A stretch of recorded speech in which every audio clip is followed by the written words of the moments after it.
Hai JPCC Youth, good to see you again. Perkenalin, nama aku Gladys dan aku adalah salah seorang small group leader.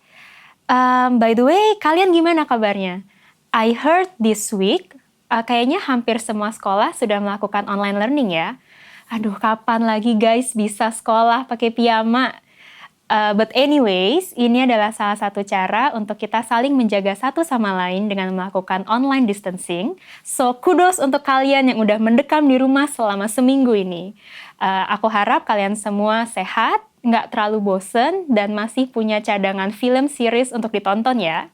So, minggu ini kita akan discuss mengenai anxiety. Hai Dis. Hai. Bye. Jangan-jangan dia corona. Jangan-jangan aku kena corona juga. Kalau aku kena corona, nanti aku diisolasi, gak bisa ketemu teman-teman lagi. Gak bisa ketemu teman-teman, nanti lama-lama aku gak punya teman. Gak bisa ketemu jodoh. Nanti aku mati sendirian. Aku belum selesai kelar nonton Crash Landing on You, aku belum siap. Oke, so anxiety. Of course, dengan adanya wabah virus yang lagi menyerang negara kita ini, kata-kata seperti worry, khawatir, atau anxiety jadi lebih banyak diperbincangkan daripada sebelumnya. Tapi sebenarnya kalau kita pikir-pikir lagi, even sebelum virus ini semua ada, bukankah worry, khawatir, and anxiety is a theme of being a high school student? Karena being a high school student is a lot of pressure. Ya nggak sih teman-teman? Ada tekanan dari orang tua, ada tekanan dari teman-teman, ada tekanan dari sekolah, tekanan untuk masa depan. Katanya kita nggak cukup dewasa enough untuk bisa menentukan segala sesuatu, tapi at the same time kita juga nggak boleh mikir kayak anak-anak. Belum lagi ada social media yang dulu what happens in school can stay in school, tapi sekarang ngikutin terus 24/7. Isn't that a lot of pressure? Yes, it is a lot of pressure. Dan mungkin karena itu kata-kata worry dan anxiety jadi lebih sering kita gunain di perbincangan sehari-hari. Tapi kalau kita tarik lagi dan kita pikir lagi, sebenarnya apa sih anxiety itu? Karena sering nih kita gunain di kehidupan sehari-hari. Misalkan, sis, aku anxiety banget nih, nggak tahu mau pakai baju apa ke prom. Atau, bro, internet rumah gue mati, aduh gue anxiety banget nih. Apa iya itu konteks yang tepat untuk pakai kata anxiety? Jadi aku mau kasih lihat teman-teman gambar berikut ini. Teman-teman, ini adalah gambar yang mungkin kalian temuin di mobil kalian kalau bensinnya udah mau habis. Tanda ini bisa muncul kelip-kelip atau mungkin dia mengeluarkan suara. Intinya dia mau mengingatkan, kamu harus isi bensin sekarang atau mobil ini nanti mogok. Sama seperti mobil, badan kita itu juga mengeluarkan tanda-tanda yang sometimes mengingatkan kita, hey, you're actually in the danger zone of anxiety. Nah, aku mau kasih beberapa tanda yang mungkin bisa bantu teman-teman untuk identify those. Yang pertama, mungkin kamu pernah di beberapa momen merasakan sangat sulit bernafas karena ada tekanan yang besar di dada kamu. Yang kedua, mungkin ketika kamu mau tidur di malam hari, susah sekali untuk tidur karena pikiranmu seperti mobil balap yang berjalan cepat dan tidak bisa dikendalikan. Atau kamu nggak bisa berhenti untuk mikirin itu. Yang ketiga, di beberapa momen mungkin perut kamu terasa seperti melilit. Dan yang keempat, kamu susah sekali untuk bersantai atau relax. Karena setiap saat kamu merasa kamu harus ada di high alert atau berjaga-jaga. Padahal sebenarnya kamu tidak tahu berjaga-jaga untuk apa. So, 4 symptoms tadi itu bisa bantu kita untuk identify are we in the danger zone of anxiety or not. So, teman-teman kalian boleh pause video ini dan kalian reflect, pernah nggak ya kejadian ini menimpa aku? Kalau kalian pernah ngalamin symptoms tersebut dan mungkin kalian merasa you're actually having anxiety now, that's okay. Karena anxiety is not a new problem. It's a human problem, and you're not the first, you're not the last, and definitely you're not alone. But before, let's define between stress and anxiety.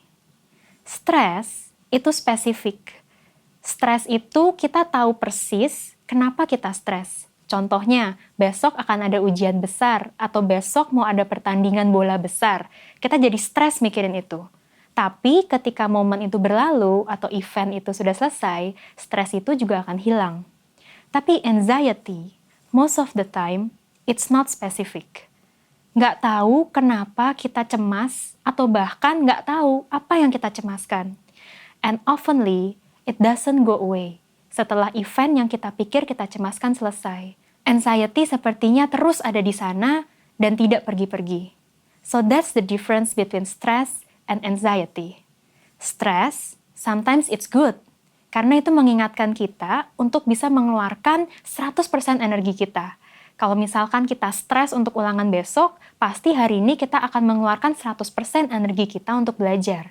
Stres juga digunakan kalau kita mau siap-siap untuk hal yang mungkin menyakiti kita. Tapi, anxiety itu bukan lagi menjaga kita dari hal yang akan menyakiti kita, but it's actually hurting us.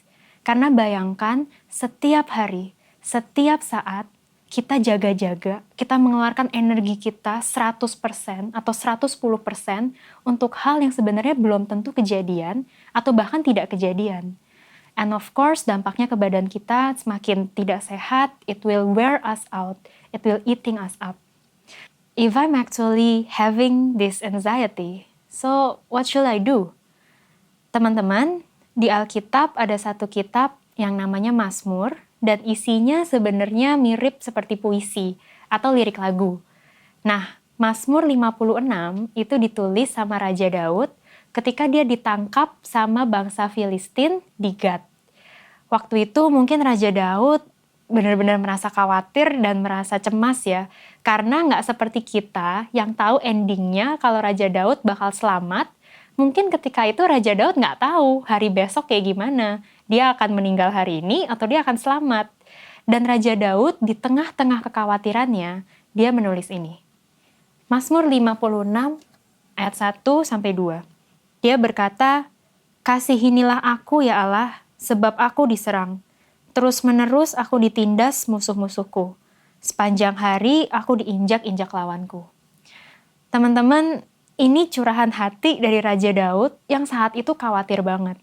Tapi satu hal yang kita bisa belajar di sini, Raja Daud is being specific tentang apa yang dia khawatirin. Dia bilang kalau musuh-musuhnya terus menindas dia. Dia merasa dia diserang. Dan this is actually what we can learn from this verse. Kalau di tengah-tengah kekhawatiran kita atau kecemasan kita, it's important to know apa sih yang kita cemaskan. Tapi teman-teman, Raja Daud nggak cuma curhat kalau dia khawatir, kalau dia takut, kalau dia worry. Tapi kalau kita lihat di ayat berikutnya, di Mazmur 56 ayat 3, ini yang Raja Daud bilang. "Waktu aku takut, aku berharap kepadamu. Aku memuji Allah karena apa yang Ia janjikan. Aku percaya kepadanya, maka aku tak takut, manusia tidak berdaya terhadapku." Teman-teman, setelah Raja Daud curhat ke Tuhan tentang khawatirnya, tentang worry-nya, tentang something yang mungkin membuat dia very anxious, dia nggak cuma berhenti sampai situ aja, tapi dia mengalihkan pandangannya ke Tuhan. Dia mengganti fokusnya dari masalahnya ke Tuhan. Dan ini sesuatu yang kita bisa pelajarin sama-sama. Kalau mungkin situasinya nggak berubah saat itu, tapi perspektifnya berubah. Mungkin keadaan belum terlihat ada sesuatu yang berbeda, tapi fokusmu berbeda. Jadi dibanding hanya terus fokus ke masalah, Raja Daud memilih untuk fokus ke Tuhan. So di sini teman-teman, 3 hal yang kita bisa pelajarin. What, why, and who.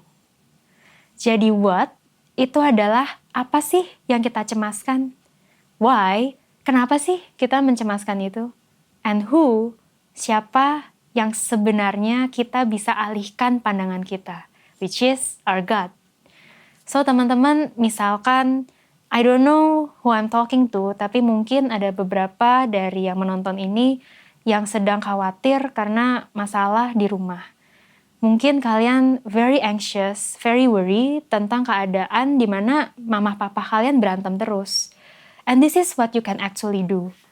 You can pray about it and say your what? Tuhan, aku khawatir karena mama papaku berantem terus. That's the what yang bisa bikin kita tahu sebenarnya kenapa sih kita khawatir. And then the why.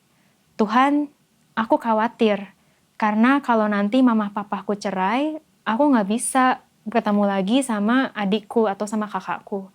I'm worried that everything will not be the same again. I worry kalau nanti harus pindah sekolah. I worry or I'm sad karena kok sepertinya mama papaku, they don't seem care tentang hidupku dan tentang masalahku. So that's the why. You know kenapa itu membuat kamu cemas. But then, after you pray that, send your prayer to God. Ubah fokus kalian. Tapi Tuhan, aku tahu, ketika kondisi out of control, you are in control. Aku tahu, kalau mungkin mama papaku terlihat gak peduli sama aku, tapi aku tahu Engkau Tuhan yang peduli sama aku, sayang sama aku, dan tahu apa yang Engkau rencanakan untuk masa depanku. Dan rancangan itu indah. So whatever happens, maybe things will change, but you never change. And I will surrender all of that to you. And that's maybe the prayer yang bisa bantu kamu untuk mengatasi kecemasan kamu. What, why, and who. And guys, this is one of the tool yang bisa kalian pakai untuk melewati your anxiety atau mengalahkan kecemasanmu. But above all that, I want you to remember this. Selalu ada cara untuk mengatasi kecemasanmu. Mungkin gak cuma satu cara aja teman-teman. It's never one size fits all. Karena setiap kondisi orang berbeda-beda, setiap masalah orang berbeda-beda, alasan mereka khawatir juga berbeda-beda. Mungkin cara untuk mengatasinya juga berbeda. Tapi yang kamu harus ingat, selalu ada cara untuk mengatasi kecemasanmu. Tapi ada satu cara yang sebenarnya nggak bisa membantu kamu. Yaitu ketika kamu punya kecemasan ini, tapi kamu anggap semuanya baik-baik saja. And you never tell it to anyone. It's not gonna help you. So teman-teman, kalau ada satu hal yang kalian bisa lakuin hari ini untuk membantu kalian sendiri, is to reach out. Untuk bisa reach out atau berkata ke orang lain, kalau you are having this problem, kalau ada suatu hal yang mungkin membuat kamu cemas sekali, nggak apa-apa kalau kamu belum tahu hal itu apa, but start to reach out to another person. You are planted in JPCC Youth, dan setiap dari kita punya small group leader yang bisa membantu kita ketika kita punya masalah. So teman-teman, I encourage you guys to reach out to them. Just say, Kak, kayaknya aku cemas deh. Kak, dari topik ini, kayaknya aku merasa aku punya masalah deh. Start reaching out to them. Karena mulai dari situ, kamu bisa sama-sama bersama orang yang actually cares for you, yang sayang sama kamu, untuk bisa membantu berperang melawan this anxiety. So, teman-teman, whatever condition yang kamu alamin sekarang, mungkin you're having this anxiety, atau mungkin kamu cuma lagi stres aja, atau mungkin kamu nggak lagi dua-duanya, but you're aware kalau ini bisa terjadi ke kamu. Just remember this. Selalu ada cara untuk mengatasi kecemasanmu. Please know, kalau kamu punya orang-orang yang sayang sama kamu, yang ingin membantu kamu. And above all, you have a God that really cares for you, and love you, and will help you.